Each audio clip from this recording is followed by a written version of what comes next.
Now, memorial events are underway in Israel to remember the nearly 1,200 people killed and 250 who were taken hostage by Hamas exactly 1 year ago. President Isaac Herzog has joined a memorial service. It began shortly after daybreak at the scene of the Nova Music Festival. To mark the moment that festival came under attack. More than 350 people were murdered at the site. At the event, they played the very last music track that was played on that morning of October the 7th, before the music stopped. At 6:29 local time, the music stopped once more, this time to remember and to mourn the victims.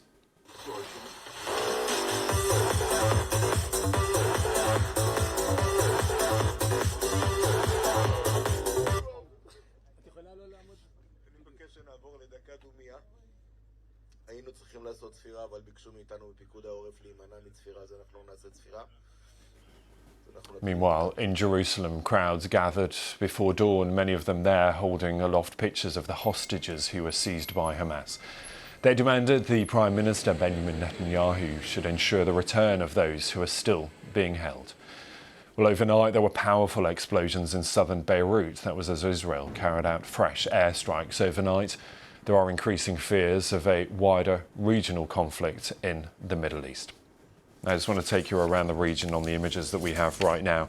And this is the scene live at the moment in Reem in Israel. This is the site of that music festival, the festival that took place exactly a year ago when the conflict unfolded. This was the start of a tragedy that has unfolded over 12 months. That sparked a response from Israel that has claimed many thousands of lives. Let's take you to Khan Yunis in Gaza, as Israeli airstrikes there have destroyed much of what is happening, much of the facility, the infrastructure in Gaza. There is very little water, food, medicine, power. This the scene in Khan Yunis as people try to go about their daily lives.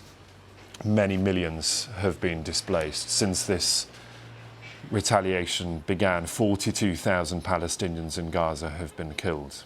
Israel vowed to eliminate Hamas there, but now find themselves fighting a war on 3 fronts. But as we said, the entire population of Gaza displaced in Al-Zawaida. This is the scene at the humanitarian centre there where many of the millions have been forced to flee. They are there without many basic supplies, very little food, water, shelter, or indeed medicine. But I want to show you the scene in Beirut right now, and a reminder that this war, this conflict is very much ongoing. Airstrikes overnight that are said to have targeted weapons, ammunition storage, but this the centre of the Lebanese capital. That's Israel now finding itself fighting this war on 3 fronts, against Hezbollah in Lebanon, against Hamas in Gaza, and against the Houthis in Yemen. So that's the scene this morning. We'll talk to our correspondent Hugo Beshega, who is standing by in Beirut for us in just a moment. But with the latest for us from Jerusalem, and if we look back at a year that has unfolded since October the 7th and that attack by Hamas on the music festival in Israel. Yolande Nell, our correspondent there, looks at what's happened this last year and efforts to reach a ceasefire. This was Israel's deadliest ever day.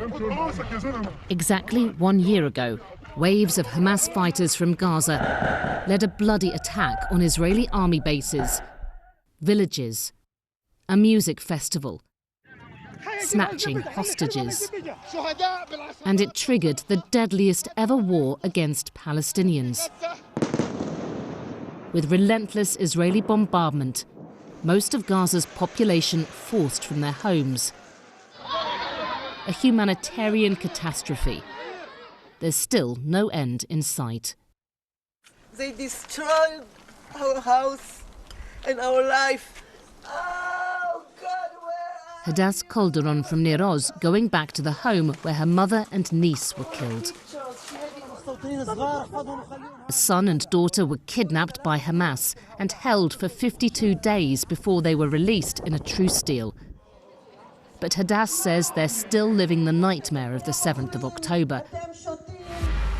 Her ex-husband, Ofer, is one of dozens of hostages stuck in Gaza, last seen alive in a tunnel by his daughter. They know that every moment his life can be gone. My daughter, she said, because she met him, and he told her, please fight for me, I don't want to be dead, to die here, in the caves. Our life is in hold.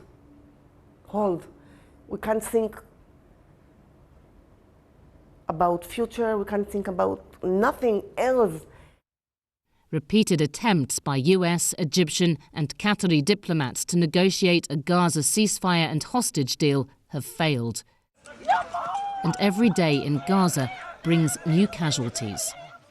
Last month, an Israeli airstrike hit the Yunus family home in Nusrat, killing Hussam, aged 6, and his grandmother. I want to know why. We're civilians. We pose no threat. Now in hospital, Ahmed Yunus tries to cheer his surviving children with memories of happier days. They've lost all they owned and are in constant pain. I want my children and my wife to be treated. If I could, I would take them abroad. There is no safety. I hope from God that the war stops today before tomorrow. But instead, the fighting is now spreading in the Middle East. And that leaves many Palestinians and Israelis desperately worried that world attention is shifting away from their suffering. Yolande Nell, BBC News, Jerusalem.